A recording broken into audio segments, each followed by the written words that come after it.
World news के sponsor हैं स्वागत, अदरक, लहसुन और मसाले 100% प्योर एंड हाइजीनिक। अस्सलाम वालेकुम, आदाब। मैं हूं खलील फरहाद। वर्ल्ड न्यूज़ की शुरुआत करते हैं हेडलाइंस से। जंगबंदी की अपीलें इसराइल ने कर दी मुस्तरद। गजा पर हमलों का सिलसिला लगातार जारी। कई बिल्डिंग्स हमलों में हुए तबाह। शोहदा में 1/3 तादाद मासूम बच्चों की।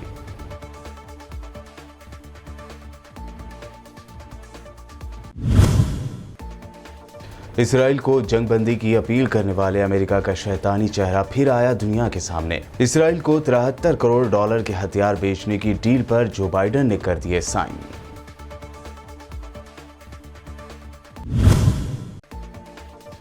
इसराइल को हथियार देने के अमेरिकी फैसले पर तुर्क सदर रजब तैयब अर्दवान ने जताया शदीद एतराज। कहा, जो बाइडेन के हाथ खून से रंगे हुए हैं और इन्हीं खूनी हाथों से वो लिख रहे हैं तारीख।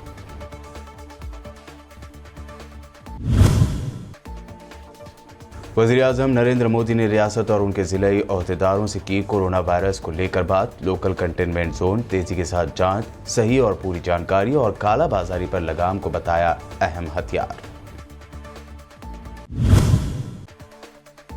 योगी सरकार आई इलाहाबाद हाई कोर्ट के निशाने पर। अदालत ने कहा, रियासत में सब राम भरोसे छोड़ दिया गया। गांवों और छोटे शहरों में हेल्थ सर्विस की खराब सूरत हाल पर जाहिर की तशवीश।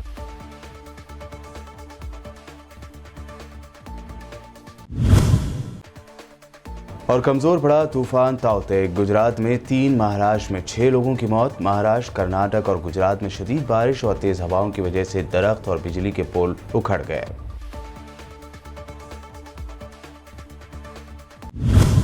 और पेश खबरों की तफसील। इसराइली फौज ने गजा पट्टी में हमास के ठिकानों पर हमले का तीसरा सिलसिला शुरू किया है और 15 किलोमीटर तक जेर ज़मीन इंफ्रास्ट्रक्चर को तबाह कर दिया। इसराइली सिक्योरिटी दस्तों ने ट्वीट करके ये इत्तला दी है। इसराइली फौज ने कहा कि हमारे लड़ाकू तैयारों ने रात करीब 10 मील दूर तक हमास के मेट्रो सुरंग निज़ाम को तबाह कर दिया। इसराइल ने अमेरिका की अपील को भी मुस्तरद करते हुए गजा पर अपने हमले जारी रखे हैं। ताज़ा इत्तलात के मुताबिक फ़लस्तीन के इलाके गजा की पट्टी पर फ़लस्तीनियों और इसराइली फ़ौज के दरमियान घमासान की लड़ाई जारी है। इसराइली फ़ौज ने गजा की पट्टी में एक कई फ्लोर वाली बिल्डिंग जिसे खाली कराने का हुक्म दिया गया था, उसे लगी दूसरी इमारतों पर भी बमबारी की। ये इमारतें आम शहरियों के रिहायशी फ्लैट्स पर मुश्तमिल हैं। इसराइल अपने हमलों में हमास के अस्करियत पसंदों और आम शहरियों में कोई तमीज़ नहीं कर रहा है। शहरी इलाकों पर उसने ज़्यादा बमबारी की है, जिसमें बड़ी तादाद में ख़वातीन और बच्चे जाँ बहक हुए हैं। एक रिपोर्ट के मुताबिक इसराइल की फ़िज़ाई बमबारी में शहीद होने वालों में 1/3 बच्चे शामिल हैं। फ़लस्तीन से आने वाले रॉकेट हमलों का अब तक इसराइल को करोड़ों डॉलर का नुकसान हो चुका है। इसराइल को एक फ़लस्तीनी रॉकेट रोकने पर 50,000 से $1,00,000 तक का खर्च बर्दाश्त करना पड़ रहा है। दूसरी तरफ फ़लस्तीनी तंजीमों को रॉकेट की तैयारी के लिए खर्चा इंतहाई कम आ रहा है। एक रॉकेट रोकने के लिए इसराइल को जितना खर्च करना पड़ रहा है, उन रॉकेटों की तैयारी का खर्चा इससे इंतहाई कम है। इसराइल का जदीद और ऑटोमेटिक डिफेंस सिस्टम आयरन डोम इन रॉकेट हमलों को रोकने में नाकाम साबित हुआ है। इसराइल के एक न्यूज़पेपर यरूशलेम पोस्ट से बात करते हुए मिसाइल एक्सपर्ट ओजी रॉबिन ने कहा कि फ़लस्तीनी मज़ाहमती तंजीमों को एक रॉकेट तैयार करने में $300 से $800 खर्च आ रहा है, जबकि इसी रॉकेट हमले को रोकने में इसराइल फ़ी रॉकेट 50,000 से $1,00,000 खर्च कर रहा है। ओजी रॉबिन ने कहा कि फ़लस्तीनी मज़ाहमती तंजीमों के तैयार किए हुए रॉकेट इंतहाई सादा और ज़्यादा महंगे नहीं हैं, लेकिन इनमें टारगेट को निशाना बनाने की बेहतरीन सलाहियतें मौजूद हैं। गजा पर हमले कर रहे इसराइल पर लेबनान की जानिब से भी रॉकेट दागे जाने की खबर है। हालांकि इन रॉकेटों से किसी किस्म का जानी या माली नुकसान की तस्दीक इसराइल की जानिब से नहीं की गई है। दूसरी जानिब इसराइली फ़ौज ने दावा किया है कि लेबनान की जानिब से रॉकेट दागे जाने की कोशिश के बाद इसराइली तोपखाने ने लेबनान की जानिब गोले दागे। फौजी बयान में कहा गया है कि लेबनान से रॉकेट फायर करने की 6 नाकाम कोशिशों की निशानदही हुई है, ताहम दागे जाने वाले रॉकेट इसराइली हुदूद में यानी इसराइल के अंदर दाखिल नहीं हो सके, जिसके बाद इसराइली आर्टरी ने इन मुकामात को निशाना बनाया जहां से ये रॉकेट फायर किए गए। फ़लस्तीन और इसराइल के दरमियान जंगबंदी का दिखावा करने वाले अमेरिका की पोल उस वक्त खुल गई जब अमेरिका के सदर जो बाइडन की हुकूमत ने इसराइल को $73 करोड़ मालियत के गाइडेड हथियार फरोख्त करने की मंजूरी दे दी। ज़राए के मुताबिक इस सौदे के बारे में मई की शुरुआत में ही इत्तला दी गई थी और इसके एक हफ्ते के बाद इसराइली फ़ौज और हमास के दरमियान जंग छिड़ गई और इसराइली फ़ौज ने 10 मई को गजा की पट्टी और ग़र्ब अर्दन में तबाहकुन फ़िज़ाई हमले शुरू कर दिए थे। अमेरिका की मारूफ न्यूज़पेपर वाशिंगटन पोस्ट ने सबसे पहले इसराइल को हथियार बेचने से मुताल्लिक़ इस सौदे की इत्तला दी थी। वाशिंगटन पोस्ट के मुताबिक डेमोक्रेटिक पार्टी के रुकन, जिनका नाम जाहिर नहीं किया गया है, उन्होंने बाइडन इंतज़ामिया के इसराइल को हथियार देने की इस कदम की तनकीद की थी और कहा था कि अगर जंगबंदी के लिए दबाव डाले बगैर इसराइल को स्मार्ट बम फरोख्त किए जाते हैं तो इससे मज़ीद कत्ले आम ही होगा। इसराइल के गजा पर हमले पर सबसे ज़्यादा जारहाना रुख इख्तियार करने वाले तुर्की के सदर रजब तैयब एर्दोगान ने कहा कि अमेरिकी सदर जो बाइडन के हाथ खून से रंगे हुए हैं।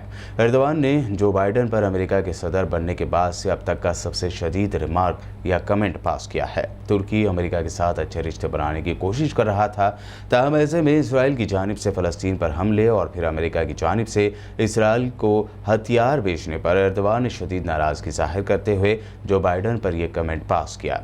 एर्दोगान ने जो बाइडन पर शदीद तनकीद करते हुए आगे कहा कि आप अपने खूनी हाथों से तारीख लिख रहे हैं, आप हमें ये कहने पर मजबूर कर रहे हैं क्योंकि हम इस पर खामोश नहीं रहने वाले। एर्दोगान ने यरूशलेम यानी मकबूजा बैतुल मुक़द्दस में अल अक़सा मस्जिद में फ़लस्तीनियों पर हमले की शदीद मज़म्मत करते हुए इसराइल को दहशतगर्द यानी टेररिस्ट कंट्री करार दिया था और दुनिया के मुल्कों को फ़लस्तीन के हक़ में मुत्तहिद होने की अपील की थी। एर्दोगान ने अपने बयान में आगे कहा कि आज हमने इसराइल को हथियारों की फ़रोख्त पर बाइडन के साइन देखे। फ़लस्तीनी इलाके कई दीगर इलाकों की तरह जुल्म, दर्द और खून से लथपथ है, जिन्होंने यानी फ़लस्तीनियों ने खिलाफत उस्मानिया के खात्मे के साथ अमन खो दिया था और आप यानी बाइडन इसकी हिमायत कर रहे हैं। लेबनान के फॉरेन मिनिस्टर ने गल्फ़ कंट्रीज़ पर शदीद तनकीद की है। लेबनानी अबूरी फॉरेन मिनिस्टर शर्बिल ने एक इंटरव्यू में कहा कि गल्फ़ कंट्रीज़ ख़ित्ते में दहशतगर्द तंजीम इस्लामिक स्टेट के फैलाव में मुलविस रहे हैं। सन 2014 में दाइश ने शाम और इराक़ के एक वसी इलाके पर कब्ज़ा कर लिया था। इस तनाजुर में बात करते हुए उन्होंने कहा कि दाइश को नैनवा से अंबार और पलमैरा तक फैलाने वाले ममालिक वही हैं जो मोहब्बत दोस्ती के दावेदार भी हैं।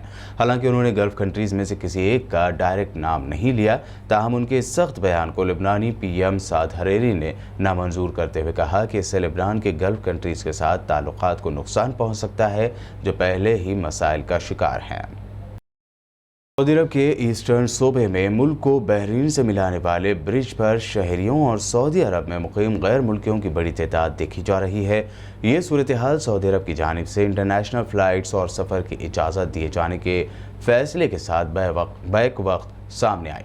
इस सिलसिले में शाह फहाद ब्रिज पर बहुत बड़ी कारों की लंबी लंबी कतारें देखी गई हैं। ट्रैफिक जाम देखा गया है। इस दौरान इस ब्रिज को पार करने वाले एक सऊदी ख़ानदान ने बताया कि सऊदी अरब की जानिब से शहरियों को सफ़र के इजाज़त के ऐलान के साथ ही हमने निज़ाम के तहत तमाम इक़दामात पर अमल दरामद मुकम्मल कर लिया।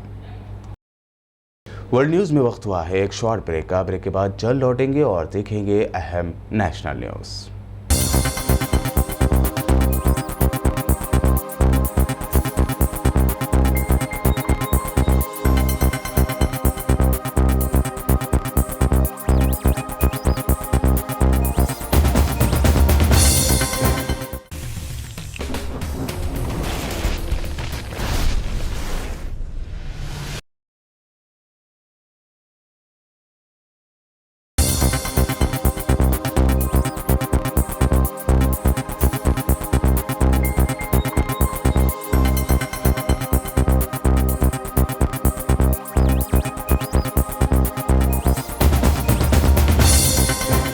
ब्रेक के बाद आइए आप देखते हैं अहम नेशनल न्यूज़। वज़ीर-ए-आज़म नरेंद्र मोदी ने आज रियासत और उनके ज़िला ओहदेदारों से कोरोना वायरस को लेकर बातचीत की।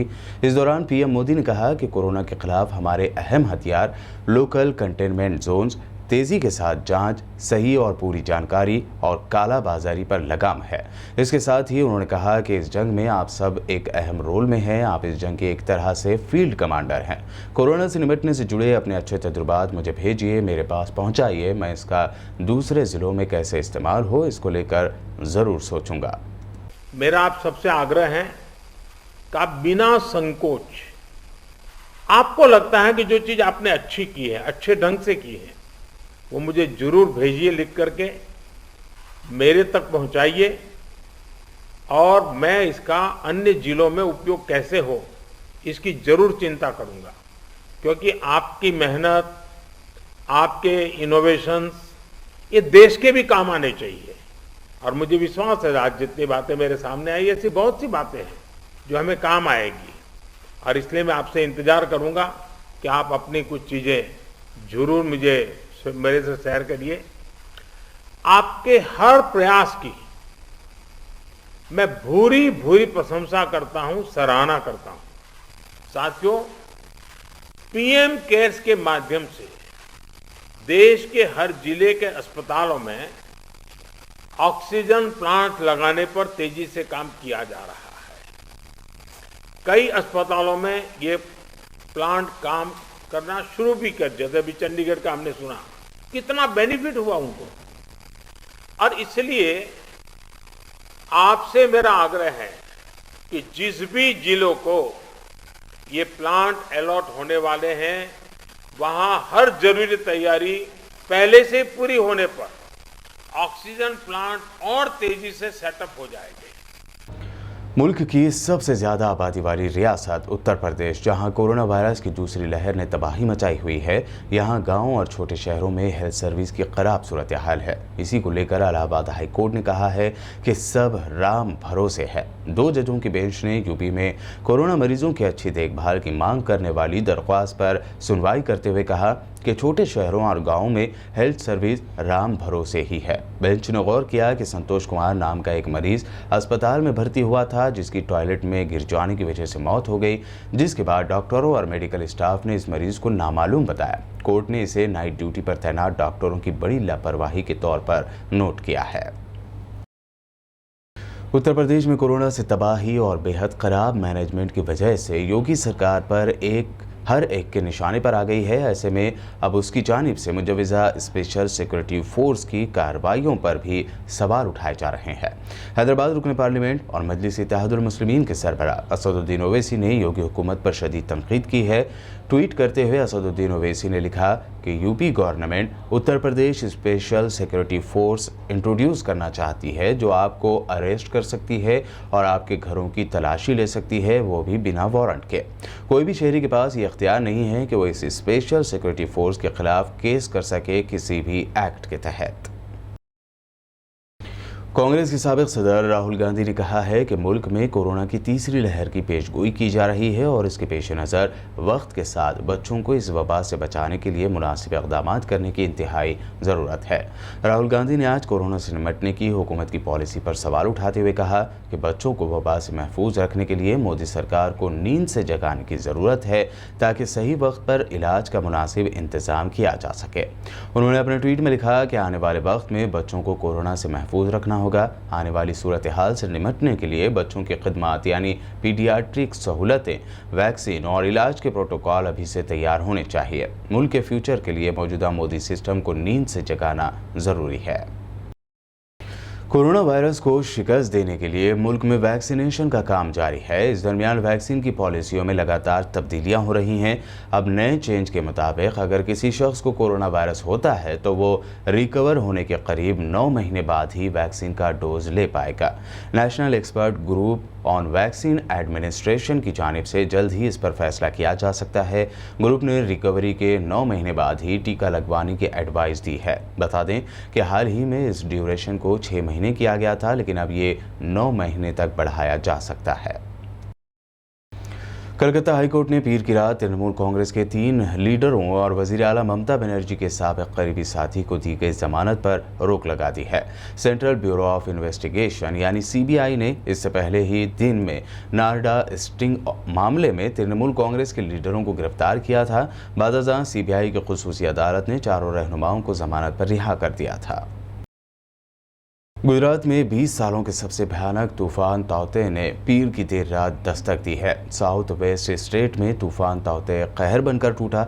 इस दौरान 190 किलोमीटर फी घंटे की रफ्तार से हवाएं चली, जिससे गुजरात में लैंडफॉल हुआ, बिजली की सप्लाई बंद हो गई, कई पेड़ उखड़ गए और कई घरों को जबरदस्त नुकसान पहुंचा।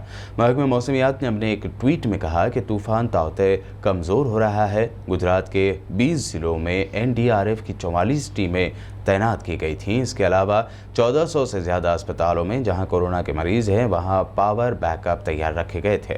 इस तूफान की वजह से गुजरात में 3, महाराष्ट्र में 6, जबकि कर्नाटक में 8 लोगों की मौत की खबर है। और अब आखिर में हेडलाइंस पर एक और नजर। जंगबंदी की अपीलें इसराइल ने कर दी मुस्तरद। गजा पर हमलों का सिलसिला लगातार जारी, कई बिल्डिंग्स हमलों में हुए तबाह, शोहदा में 1/3 तादाद मासूम बच्चों की।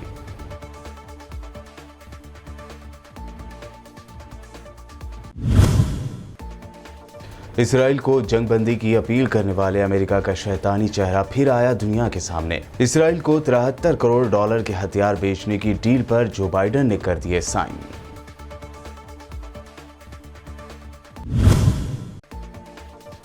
इसराइल को हथियार देने के अमेरिकी फैसले पर तुर्क सदर रजब तैयब एर्दोगान ने जताया शदीद एतराज। कहा, जो बाइडेन के हाथ खून से रंगे हुए हैं और इन्हीं खूनी हाथों से वो लिख रहे हैं तारीख।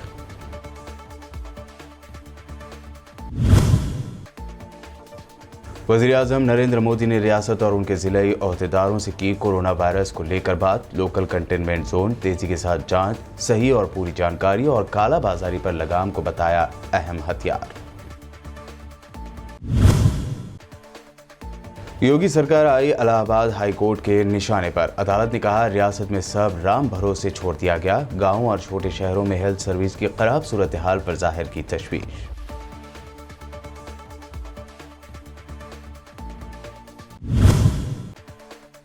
और कमजोर पड़ा तूफान ताउते। गुजरात में 3, महाराष्ट्र में 6 लोगों की मौत। महाराष्ट्र, कर्नाटक और गुजरात में शदीद बारिश और तेज हवाओं की वजह से दरख्त और बिजली के पोल उखड़ गए।